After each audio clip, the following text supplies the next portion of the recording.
when I realized I was codependent and I started doing the research, that's when I knew I had to write a book about codependency. Thank my experience with him for teaching me what I needed to learn, which is ultimately to let go.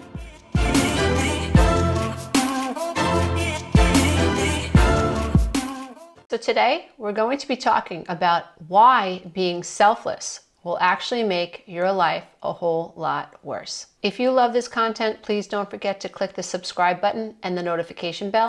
This way, every time I upload a new video, you'll be the first to know. This idea of being selfless has pretty much been a part of many of our cultures since the beginning of time.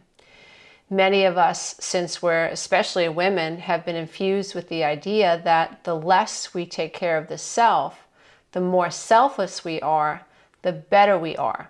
And that can create tremendous dissonance in the mind of someone who is trying to get happy, trying to become happy, trying to figure out, where is the line? How do I balance the need to feel seen? How do I balance my inner needs that I have to express myself with the needs of the family that I'm raising, or with my spouse, or with people from church, or the synagogue, or in my religion? How do I balance what I feel on the inside with the pressures and the responsibilities and the obligations I feel on the outside? These are serious considerations.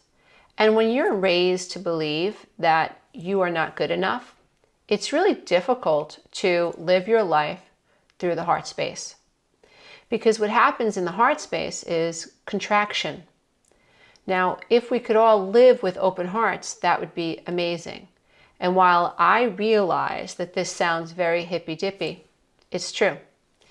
If we didn't have to walk around feeling hypervigilant, if we weren't raised by narcissistic mothers or narcissistic fathers, if our parents didn't have alcohol addictions or some other type of a chemical addiction or a gambling addiction, if they weren't sex addicts and so on, if we had parents that were attuned to their own heart space, who had healed from their own childhood trauma, then it would have been so much easier for us as children to have infused this idea within our subconscious mind that we were enough.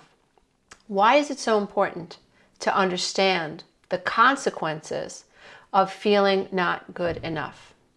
Feeling not good enough causes a plethora of issues. When you don't feel good enough, you become codependent, or you can become even narcissistic. You can develop depression. You can develop anxiety. All sorts of mental health issues can arise from not feeling good enough. When you don't feel good enough, you're not striving to be your best. You don't even feel like you deserve to strive. You don't know how to strive because you're stuck trying to survive. And what a lot of people do when they're stuck trying to survive is they get into behaviors that are counterproductive to striving. Like they get into addictions. They play video games as a distraction all day long. They're on the internet all day long. And so if you look at it that way, we're talking about stuck energy. We're talking about energy that should be spiraling up is staying stagnant. And what happens with energy, or think about water. Water is energy. What happens with water that stands still? It rots. So what happens in us when the energy that we are becomes stagnant? It rots. How do we feel this? How does that get interpreted in our body? We feel anxious. We get sick. We have IBS. We have infertility issues, right? We feel hypervigilant. We might be super reactive. We don't trust people. We can isolate. All of these behaviors cause us to constrict and causes our world to become smaller and smaller. And yet we were designed to socialize. We were designed to feel connected to one another. We were designed to feel connected to earth and to the sky. You know, people say we're star seeds, and I get that. But when you think about a star, when the star explodes and all the elements in the star fall to the ground, it is from the ground that we come. And so while all of these amazing particles that were in the star fall to the ground, that's an amazing thing. So many people say, oh, I'm a starseed, or you're a starseed. I get that. But let's not forget that these stars bursted and all of the elements that were in the stars fell to the earth. We are children of the earth. We come from the earth. So we are connected to the earth, and yet so many of us feel separated from nature. We feel separated from the stars. We feel separate from the heavens. And is it any wonder? So many of our religions teach us that the God that we should praise or look up to or pray to is outside of us rather than within us. And yet, if there is such a thing as God, many people believe in a God. If there is such a thing as God, doesn't it make sense that God is within us and not outside of us? To me, that speaks to separation, right? So how do I love myself? How do I get back to loving myself if when throughout history I've been taught that I'm not good enough, that I have to do something in order to prove that I am worthy, and therefore I come into the world feeling unworthy? And I get it. I get what religions are trying to teach. They're trying to teach these are the rules that we need to be good human beings and even find our way back to the God within. Even find our way back to the love that we are. And to do that, we have to face certain challenges. And to do that, some of us do better with a set of rules, right? But the goal really is to be able to return back to the self. So when I am selfless, I am not returning to the self. I didn't start off with the self. I'm starting off way at the end of outside left field, trying to get myself back to the pitcher's mound, if you will. And it's really difficult to do that when I have been taught from the beginning that I'm not good enough. How does a child learn that they're not good enough? You don't have to call a child ugly to have a child grow up and feel like they're ugly. Just never tell them that they're beautiful. You don't have to tell a child that they're not unique, they're not special, they're not worthy. Just never tell a child that you love them. So it is the omission. It is the lack of tenderness, the lack of saying beautiful things to a child, right? It's this omission factor. Never telling a child, I love you. Never telling a child that you matter to me. Just never tell a child that they are special, that they're important. Never treat a child like who they are on the inside matters. And this little child, all by him or herself, will conclude that there's something wrong with them. If you want a child to feel like they're not good enough, you don't have to beat that child. Just ignore the child. Just act like the child has no feelings. Act like you don't care. Ignore them when they cry. Make fun of them when they cry. Banish them to their room. Don't include them in things. Talk down to them. Have little respect for who they are as little people. Get drunk in front of them. Get high in front of them, right? Do silly things in front of them. Curse in front of them. Have little respect for the way their minds are perceiving the outside world, right? Don't coddle them. Don't nurture them. And the child will grow up feeling unsafe. And this child will develop very poor beliefs about themselves and even about the world. And this lack of security, this lack of protection that the child feels will cause them to develop a self that is undeveloped, which sounds kind of hokey pokey, but when you are not treated with respect as a child, the perception that you have, the cognitive perception that you have of the self is corrupted. You are not afforded the opportunity to develop a healthy sense of self. If you are born into families where even God is used against you, I hear this a lot inside my coaching programs where people come through the class and they're like, well, I was told that God disapproved of me. And I was told that I was not good enough for God. God was used against me as a weapon, right? Using God against a child as a manipulative tool in my opinion, is cruel. Because to a child, where is God, right? What is God? It's such a big concept to use, and parents will use this against their child to control a child's behavior and not really take into account how this is making a child feel very, very unsafe inside their own mind. How then does a child go within and pray and hope and believe that they're good enough? How does a child develop a healthy sense of self if they have been conditioned to believe that the self that they are, even God disapproves of? So we really have to wrap our minds around this idea that if and when God, or our version of God, or our family's version of God, was ever used against us, the devastating effects it has in our soul, and how that can contribute to us being selfless. When you don't feel like yourself is worthy of God, or of love, of your friends, your family, your mom and your dad, you're not able to develop a healthy sense of self. So loving the self is a completely foreign idea to you. And you can be someone like me that grew up thinking, well, I tell people what I think for the most part, I must have self-esteem. No, that's not the truth. Esteem means that I love myself.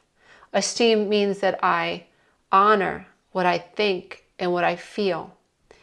Developing character along life's path means that I've developed the confidence to believe that I can face life's challenges and follow them through until the end. It means that I know that I'm not always going to win, that sometimes I will fail. And I truly believe that winning teaches people nothing, failing teaches people everything. If you want to learn something, then failing is going to teach you how to get up, how to brush yourself off, and how to move forward. How do we develop a sense of healthy self if we've been knocked down time and time again? And every time we get going, the chair gets kicked out from underneath us. And how do we move forward if we don't even realize that perhaps the impressions in our subconscious mind, or the neurological patterns that are now being played out in the 3D world through habitual behaviors, is the culprit? Because what happened to me, but now it's in me. And now, within my own mind, I have to figure out how to resolve this cognitive dissonance. How do I make sense out of being selfless, put it in its proper context, and understand that being selfless just leads to more problems in life? When, at the same time, I have been systematically conditioned and programmed or indoctrinated or domesticated to believe that being selfless is the answer. It's morally correct to be selfless, to not have a self.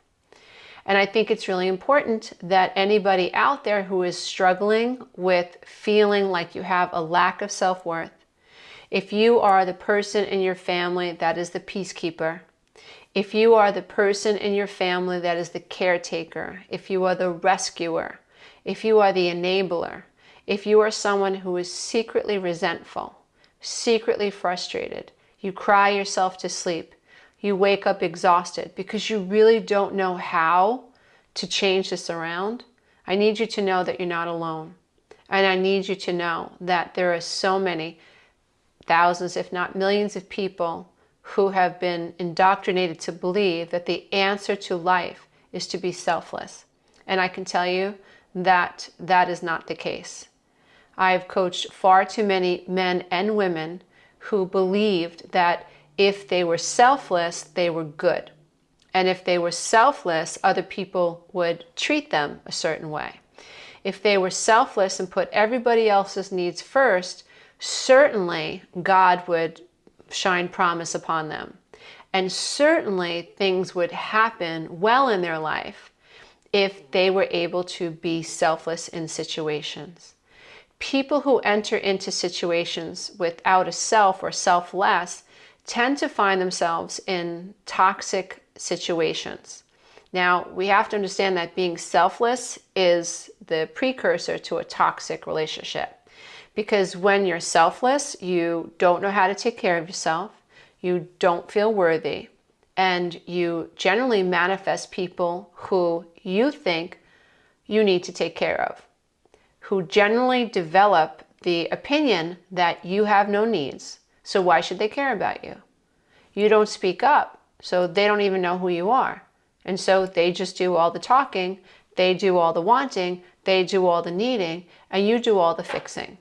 And this dynamic is exhausting. You're burning the candle on both ends. You're getting sick, you're getting depressed, you're getting anxious. You just don't know there's another way. For me, when I began to understand codependency, it was like suddenly there was a door that was cut out of this whirling tornado that I was in, and I could not get out of it. I didn't know I was in a tornado. I knew nothing about codependency. I knew nothing about rescuing and fixing and catering and caretaking and playing the martyr. I knew none of it. Like, what is this about? What is this weird vortex that I'm in? I couldn't figure it out because I was in the middle of it. Imagine, I've used this analogy before, imagine you are a chicken and a tornado is coming and you're trying to run out the tornado, but you can't, and you get caught up in the vortex of the tornado. While in that tornado, you have no idea, perhaps it's even a tornado. You have no idea how wide it is, how high it is, or how far you've traveled in it, because you're in the middle of this vortex. And that's what it can be like when we're in the middle of this selflessness mindset. We're caught up in this tornado. Our relationships are very dysfunctional. They're unfulfilling, and we're exhausted all the time. So we're in the middle of it, but we don't know what it is. So we just keep doing what we've always done because we don't know that it is something, and whatever it is, we have no idea what it is. And so we don't even know how to get out. And so when I went into therapy, when my life was absolutely falling apart, and my ex-husband said, well, if you feel crazy, you go into therapy. That was his answer to, I think we need therapy. And I said, I'm at a loss here. Something's wrong. I just don't feel right. I'm terribly unhappy. And his answer always was, well, I'm happy. And if you're unhappy, you should go see a shrink. You should go. And of course, it was very passive aggressive, and it was meant to demean me and to demoralize me and to make me feel like there was something wrong with me because I was saying I'm not happy. But I went anyway. And when I was diagnosed with codependency, and then thereafter, when I learned about it, it was like, oh, this makes sense to me. I don't have a healthy sense of self. If you were to ask me, Lisa, who are you? I would just look at myself and think, I'm a shell. I don't know who I am. I do things. I'm the head of security at the kids' school. I bake cupcakes for my son's kindergarten class. I am a dance mom. My kids are in karate. I own a business. I'm a wife. I was these labels. But who I was energetically, vibrationally, spiritually, not a clue. Not a clue.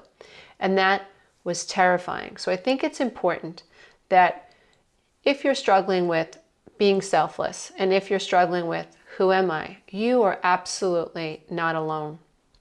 This is the path all human beings are on. We all come here to figure out, who am I? And what we eventually realize is that I am. And I know that sounds hippy-dippy and hokey-pokey, but if you stay on this path long enough, you come out the other side. In the beginning, it's really, really dark, and I think it has to be. I think it has to be so dark because it's in those dark, dark moments where we're facing our dragons, and we will be called to do certain things. If you are selfless, then you haven't yet learned to do a few things. And one of the first things that you're going to have to learn to do is learn how to handle strong emotions. One of the reasons that people are selfless is because they don't know how to handle the strong emotions. And so I don't feel good enough, and so I'll just revert to taking care of someone, and maybe in the taking care of someone, I might feel good enough. So it's a clever psychological distraction technique, but spiritually it's going to keep you stuck. And you're not going to evolve your soul, you're not going to evolve emotionally, you're not going to evolve psychologically or cognitively, or even financially. You're going to stay stuck. So you have to learn how to deal with strong emotions. In my 12-week breakthrough coaching program, I teach this by explaining to the members of the class how to stay in your body when strong emotions come up. This is crucial, not only for me and members of my class, but for everyone. We have to learn how to handle the energy in our bodies. And we do that by processing emotions. So one of the things that you can do to help you learn how to handle strong emotions is by seeing emotions as energy, because that's what they are. And seeing your body sort of like a machine that has to learn how to handle this energy. And see your mind as sort of an engineer or a mechanic that is learning to simply observe. That's all you have to do. All you have to do is observe the energy in your body. For instance, last week I had a trigger, and I was sitting at my desk right here, and I was doing some work, and I felt a trauma trigger happen. Now, when I have a trauma trigger, my head gets very hot. It's the amygdala, sounds the alarm, my blood pressure increases. Sometimes I go deaf, which is a little scary. And I've had such bad triggers that I felt like I've almost wanted to collapse. And so this is a CPTSD response. It's very common for those of us who have grown up feeling like we could never escape the trauma of our childhoods. And I'm not talking about the type of trauma that ends up on front page news. I'm talking about childhood emotional neglect. I'm talking about never feeling connected to. I'm talking about feeling minimized and criticized and bullied by members of your family, and the type of trauma that creates.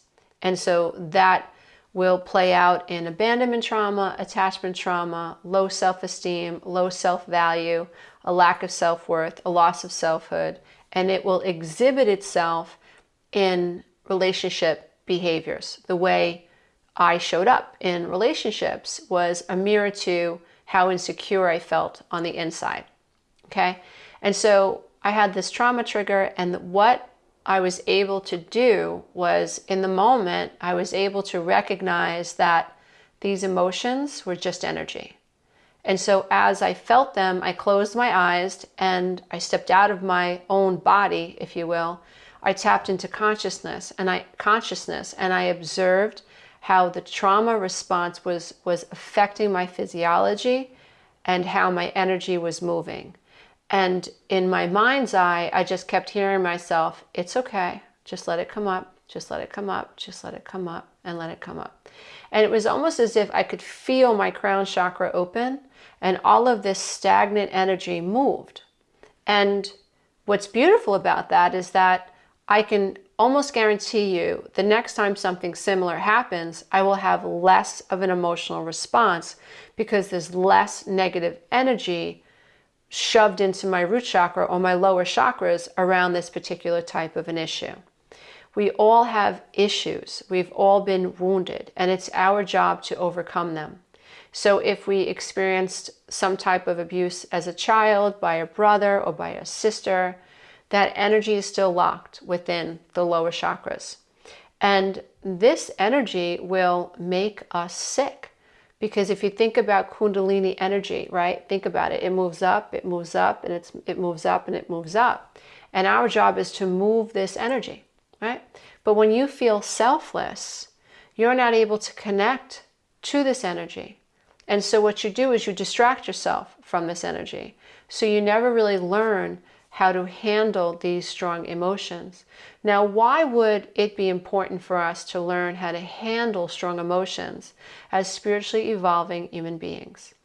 It's very crucial that we all learn to handle strong emotions. Our spiritual evolution depends on it. Once we are able to handle consciously strong emotions without using distracting techniques, without going down the rabbit hole, without staying involved with narcissistic others, without staying reliant on our codependent behaviors to keep us safe. Once we're able to handle these strong emotions that so many of us avoid, we're one step closer to being able to connect to the love that we are. So the false images of self, the negative opinions of self, they're preventing our spiritual growth. They're preventing our ability to step into the love and the divinity that we are. So we are all creative beings, and we all come here to create. And if you think about it, it makes no sense to me, but for a short time I worked at a psychiatric hospital when I was in nursing school. And my heart broke for these people who were just sitting there, almost in catatonic states, some of them. And I thought to myself, as I learned more about spirituality and codependency and narcissism and psychology and child development, how essential it is for energy to move in the body and in the mind. If I am selfless, right, and I'm taking care of you, the energy in my mind is not moving in the direction that it should. The energy in my mind is supposed to be tethered to the I am that I am. And I'm supposed to be using this creative energy within me to create from within. But if I'm selfless, I'm focusing on you. I'm focusing on your needs. I'm focusing on your desires. So I'm not tapped into the self. Now, that doesn't mean that you can't be someone who has done this type of recovery work and you have figured out that you were once selfless and now you're moving through your life tethered to yourself, wanting to inspire others. You have become your own anchor. That's entirely fine. But I'm talking about people who want to help other people as a distraction, who have yet to figure out how to be their own anchor, how to love the self. Now, in order to love the self, you're going to be challenged. So the first challenge is definitely going to be, can you handle strong emotions? The next challenge is going to be, can you get to a place where you believe that you are an extension of love, that you are love, that you are enough? This is like finding the fountain of youth within you. Can you tap into this miraculous heart space? You know, in my 12-week breakthrough coaching program, I talk about the first step is the awakening phase. Let's figure out what went wrong. Why are you selfless? The second phase is teaching people how to reconnect to the love that they are, right? It's very important because if you want to inspire other people, heck, if you just want to live a happy life, you have to start coming from the love that you are from within. If you keep coming from a poverty mindset or a scarcity mindset, you're never going to be able to manifest abundance. And that's not because there's some conspiracy against you. It's just because you're not aligning with the love that you are. Why aren't you aligning with the love that you are? In lots of the cases, it's because you don't have a healthy sense of self. Keep going. Why don't you have a healthy sense of self? If you don't have a healthy sense of self, chances are it's because somewhere in your childhood, most likely before the age of 7, you got the message in big ways and in small ways.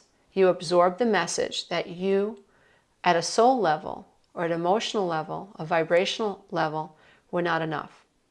And deeper, you assumed it was your fault because you didn't get the love that you received. You're broken. There's something wrong with you. You don't know what it is, but good things happen to other people. They don't happen to you. This becomes a mindset. This becomes negative self-talk. This becomes a resonance. And when this becomes a resonance, it's very, very sad because in this state, there's no way that we can manifest what we want. In fact, we're going to manifest exactly what we don't want. Is that anyone's fault? No, I don't think it's anyone's fault. I think this is the way it works. I think the world is holographic. I think this is the way the universe maintains some type of order. And even if it looks like it's chaos, it's order. In other words, if my mother's an alcoholic and my father's an alcoholic, my grandparents are alcoholics, that might seem like a very chaotic pattern in a family. But think about it. I become an alcoholic, my children become alcoholics. There's this weird order in this whole process, right?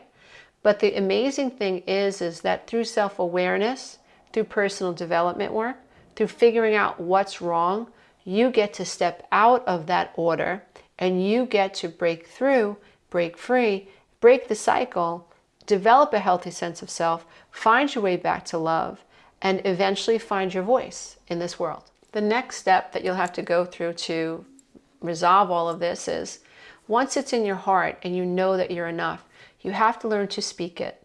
You have to learn to act on it. Think about it. We've all heard about the Bible. Many of us have read the Bible. In the beginning, there was the Word. But think about what has to happen before you're able to create something. You have to believe in yourself. You have to love yourself. You have to believe in that potential. You have to go through the dark night of the soul, face the demons, face the dragons, and learn to believe, wait a minute, I am enough, right? And then once you get to a point where you're like, whoa, wait a minute, I have all of these dark thoughts in my head, and I have these dark thoughts in my head because of X, Y, and Z, but I really am love. I've come from love. I am an extension of a creative force, and my energy just hasn't been going in the right direction. Well, what if my energy started moving in the right direction? What if I started believing in myself? Just incremental shifts a little bit every day. What if instead of thinking I can't, I thought maybe today I can? Maybe instead of saying, no, meditation doesn't work for me, I tried to meditate every day, every day. What if instead of saying, no, I don't journal, no, I don't read, I started to read? What if instead of surfing the internet for 5 hours a day, I read a book for an hour a day? What would change? How would my energy in my body change if I started doing things that represented this energy moving up and up and up and up? What then? I didn't realize how deep of a tornado I was in until I got kicked out of it, or I kicked myself out of it. And I got kicked out of it because I started changing my resonance. I started accepting how I really felt. I went into the dark night of the soul. I was that woman crying, ugly crying, with the half a gallon of vanilla ice cream next to me and a bottle of peanut butter, in my bed, eating myself to sleep because I was so distraught. I remember waking up on Father's Day, the first day that I was in our new house, and I knew my kids weren't going to wake up on Father's Day without their dad there. And I remember weeping from my intestines. It was such a deep cry, like, what was I doing? And believing in myself and believing in the idea that I had to change my family dynamics, because it was so obvious to me the holographic pattern that is the nature of the universe was playing itself out in my life and the life of my children. And I had to stay on this pattern. And what's really interesting was that the minute I started taking care of myself, I was called selfish. That now that I was actually saying, this is what I think and this is what I feel, I was speaking the word within my heart. I had found many of the answers that I was seeking. Even though I really didn't know, I didn't have all the pieces of the puzzle yet, I knew that I couldn't stay where I was. And I knew that acting selfless just made my life worse. It just taught people to take advantage of me. It just made me feel more depressed, more angry, more frustrated, more alone, more isolated, and more like, what am I doing wrong? More broken.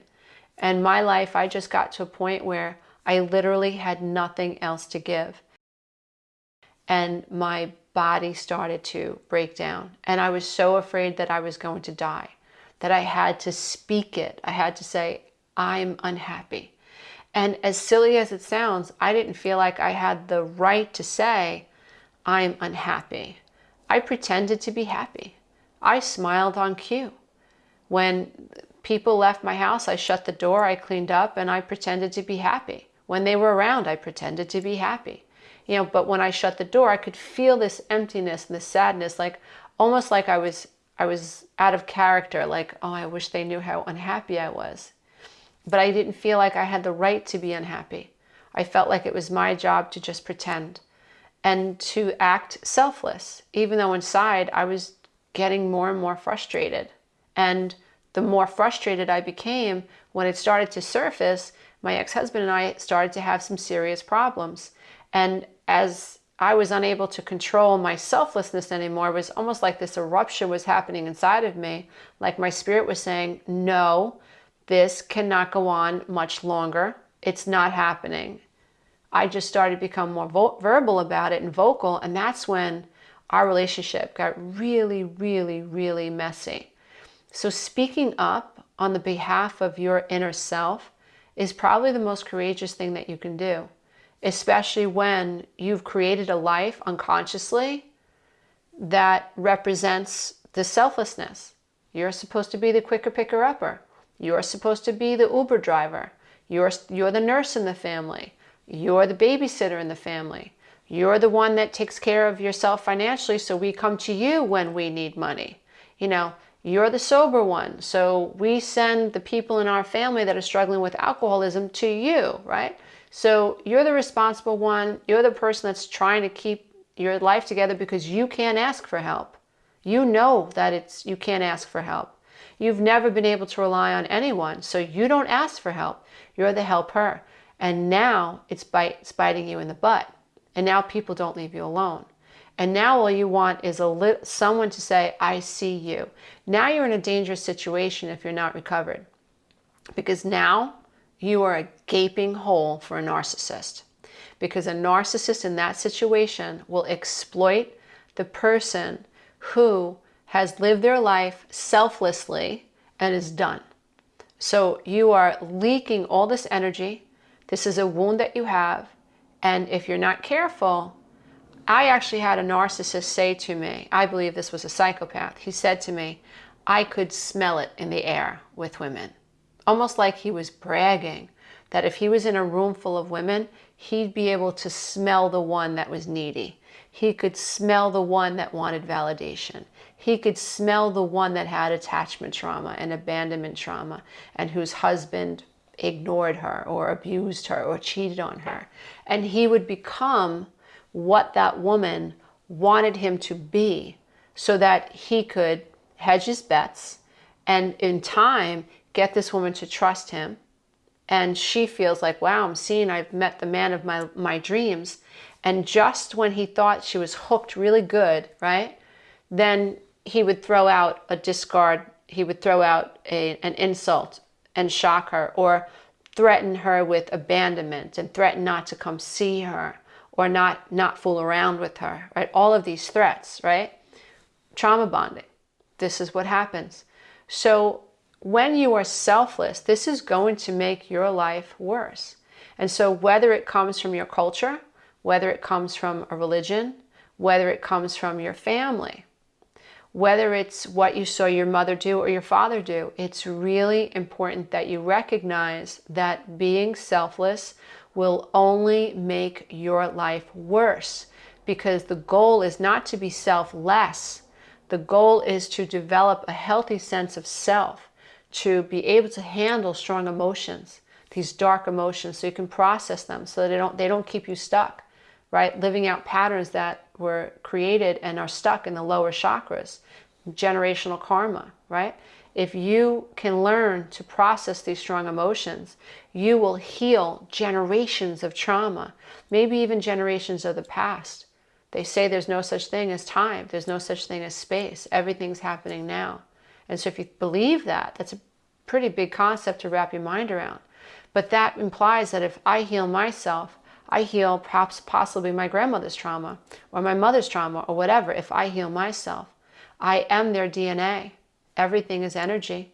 So if I'm able to transmute an energy that my mother or father or my grandmother or great-grandmother, or hell, go back 12 generations, 18 generations, 1,000 generations, right? I came from somewhere.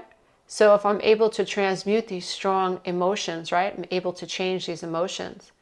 Am I changing this energy in different planes or different dimensions? There's a possibility, right? And so I have to learn to honor these emotions, handle these emotions, strong emotions. I have to return to love. And then I have to learn to speak the who that I am. That's the whole reason that you're born. The whole experiment, in my opinion, is, can you return to the love that you are and not be a narcissist? Can you return to the love that you are and become non-resistant to what's happening around you? and continue to stay in the vibration of love? Can you open up love within yourself and become a beacon of light and a beacon of love for others? Can you do that? Can you help people transition and cross the bridge from living in the darkness to living in the light? Can you do that? You can only do that if you've been able to transmute dark energies and strong emotions within you. You can only do that if you can see the purpose in life, which is if you've been around a narcissist and you've been wounded by a narcissist, the last thing that you want to do is engage with the narcissist. The last thing that you want to do is allow the narcissist to take residence in your mind. The last thing that you want to do is stalk their Facebook or stalk their Instagram. The last thing that you want to do is drive past their house, see what they're doing, who are they dating, what are they saying. The last thing that you want to do is pick up the phone when they call you or to go back at a text message. The last thing that you want to do is become a booty call for a narcissist who's hoovering you back in. You want to stick with these strong emotions that caused you to possibly be selfless in this relationship. You want to learn to handle those strong emotions so that you can return to the love that you are, have this amazing bright light happen, explosion in your heart space, transmute this energy, and then speak, "This is who I am." And when we do this, we transcend generations of dark energy. And let's face it, narcissism is a dark energy. And so if we all return to self-love, what would happen to narcissism, right? Would narcissists exist if those of us who were able to transmute these dark energies within and we were able to handle strong emotions and we were no longer seeking the validation of other people, we were no longer acquiescing, failing to set boundaries, we were no longer codependent, we were staying in our own lane, we were spiritually evolving, we were stepping into the abundance, the natural abundance that we are. What would happen if nations of people just loved themselves and stepped into, "This is who I am"? That would be an amazing thing, because at the end of the day, my I am is your I am. We are reflections of one another. We all come from the same place. We all come from love, even though we experience this lack of love and mentally and emotionally, spiritually and vibrationally, being separate from love will cause us to have all of these issues like depression, anxiety, codependency, narcissism, and alike. The answer is to return to love. Love is always going to be the answer. Love is the hub of the universe. It is the creative force that we need on earth. And so I think it's time that we all step into this amazing feminine, regardless of whether or not you're born male or female. Step into your divine feminine creative energy and return to love. And so being selfless is only going to make your life worse. Stepping into the self, loving the self. If you do it the right way, if you do it the spiritual way, a holistic way, you end up feeling love for everything and everyone. You're able to let go. You're able to stay in your own lane. You're able to let other people have their experiences. And you know that your path is their path. And the quicker you get there, the better for you. And however long it takes your sister who's a narcissist, your mother, however long it takes for them to have this experience, it's how long it takes. But you do nothing for them as long as you stay engaged in their dark world. You do much more for them when you enter into the light of your own soul and expand that light. And that is the journey for all of us. It's to learn to let go, stay in our own lane, learn how to handle strong emotions, step into the love that we are, and then speak the truth of who I am. If you would like to begin this journey, I have a couple of things that you can consider. The first thing that you can consider is joining me for my next live 12-week breakthrough coaching program. This is an opportunity to work with me and my life coaches over a 3-month period. We have a private Facebook group, and I teach you the process of becoming more self-individualized, self-actualized, and really teach you how to return back to the self, which is really not an easy thing to do, but it is so much better when you have a plan, when you have a roadmap, and you have as many guides as we offer you inside the 12-week breakthrough coaching program. If you're interested in that, you can go to my website at www.lisaaromano.com to learn more. I'm honored to be your guide. Another thing that you can do is you can check out my books on Amazon or Barnes & Noble. The first book that I wrote was The Road Back to Me. And this really is a book that I wrote through the eyes of the inner child. So if you're interested in learning more about how it is that we can become selfless and not love ourselves, that's a great place to start. If you're a little bit further along on the recovery path, I do suggest that you check out the Boundary Building Workshop. So you can find this on my website as well. This is a downloadable workbook. You download the link, you print the book out, and you do the workbook.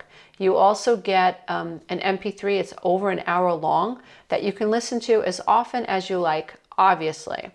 And these are just a few of the things that you can use on your personal development path to help you learn how to love yourself, help you learn how to deal with strong emotions, and help you eventually learn to say, this is who I am. Hey, if you love this content, don't forget to check out the next video, and you can go to my website and take the Codependency quiz.